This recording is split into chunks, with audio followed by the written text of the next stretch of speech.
Snow fell softly across the quiet streets of Cedar Falls, covering rooftops with a blanket of white, while warm lights glowed behind windows filled with laughter. Families gathered around decorated Christmas trees, sharing meals, exchanging gifts, and making memories that would last forever. But in a small house at the edge of town, 68-year-old Robert Hayes sat alone. The only sound in his living room was the ticking of an old grandfather clock and the crackling of a dying fireplace. His phone buzzed. He smiled instantly. It was his daughter, Emily. For weeks he had been counting down to Christmas. He had already wrapped gifts for his daughter, her husband Mark, and his 2 grandchildren. The turkey had been ordered. He had even baked Emily's favorite apple pie using the same recipe her late mother had loved. Robert answered with excitement. "Merry Christmas, sweetheart." Emily didn't sound happy. "Dad, I need to ask you something." Robert felt a strange knot in his stomach. "What is it?" She hesitated. "Please don't come for Christmas." Silence filled the room. "I don't understand." "Mark's parents are visiting. Mark will be there. We're trying to make him feel like this is his family's Christmas. It would just be easier if you skipped this year." Robert couldn't believe what he had just heard. "You mean, I'm your father. I know. I raised you. I know. I've never missed a Christmas. Dad, please don't make this harder." Robert looked at the wrapped presents beside the tree. His hands trembled. "So? There's no place for me?" Emily sighed. "I'm sorry." Then the call ended. Robert remained frozen for the first time in his life. He felt like a stranger to his own family. The next morning, he quietly placed every wrapped gift back into the closet. He looked at the framed picture of Emily as a little girl sitting on his shoulders after her first Christmas parade. He remembered working double shifts after his wife died from cancer. He remembered skipping meals so Emily could attend college. He remembered selling his motorcycle to help pay for her wedding. He had never expected repayment, only love, only one chair at the Christmas table. Apparently, even that was too much. Instead of drowning in sadness, Robert decided to leave the house. He drove aimlessly through town until he noticed an emergency shelter run by volunteers. The parking lot overflowed with people, families, veterans, single mothers, children who had nowhere else to celebrate Christmas. A volunteer approached. "Sir, are you here to donate?" Robert smiled softly. "I'd actually like to help." For the next 12 hours, he carried boxes, served hot meals, washed dishes, entertained children, and even dressed as Santa Claus after the scheduled volunteer became sick. Children climbed onto his lap. They laughed. They hugged him. Many whispered wishes they had never shared with anyone else. One little girl hugged him tightly.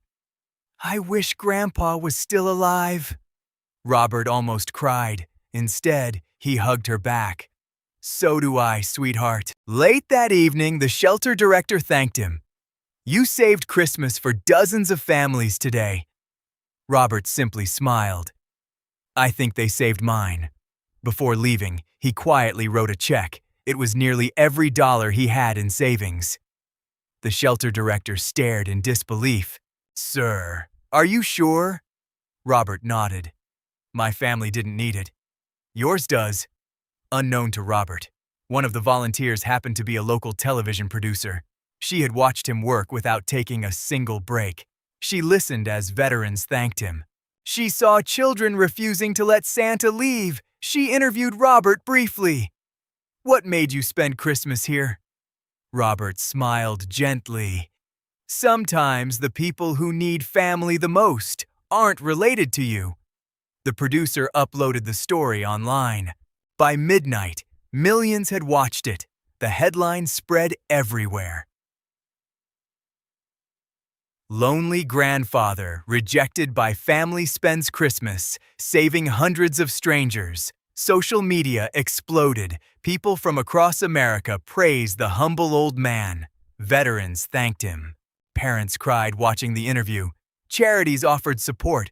Local businesses wanted to honor him. Meanwhile, Emily and Mark had just finished opening expensive presents. Their guests were relaxing in the living room when Emily's phone began ringing nonstop.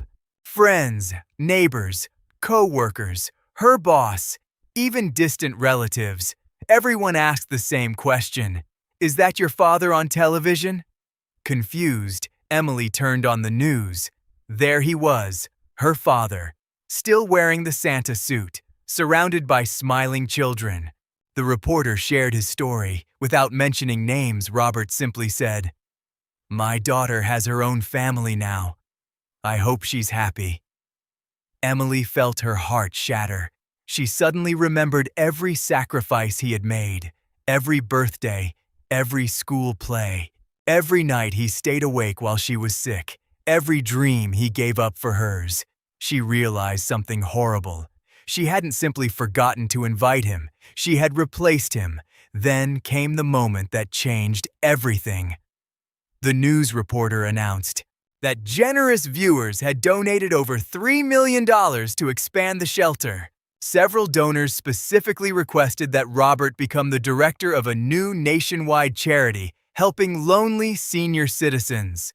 A wealthy businessman stepped forward. "My company has watched your story. We'd like to donate another $5 million in your honor." The audience erupted in applause. Robert stood speechless, not because of the money, because for the first time in years, someone saw his worth. Emily burst into tears. She grabbed her car keys. Ignoring the snowstorm, she drove across town to her father's house. The lights were off. The driveway was empty. Panic set in. She called him repeatedly. No answer. Finally, she drove to the shelter. She found him cleaning tables long after everyone else had gone home. He looked exhausted, but peaceful. "Dad." Her voice shook. He turned slowly. She ran into his arms. "I'm so sorry." Robert hugged her quietly. "I know." "No, you don't understand. I do. I chose convenience over my father." Robert said nothing. She cried harder. "I don't deserve your forgiveness." Robert gently wiped away her tears. "You never had to deserve being my daughter." Mark stood nearby, ashamed. He stepped forward. "Mr. Hayes, this was my fault too." Robert smiled. "No."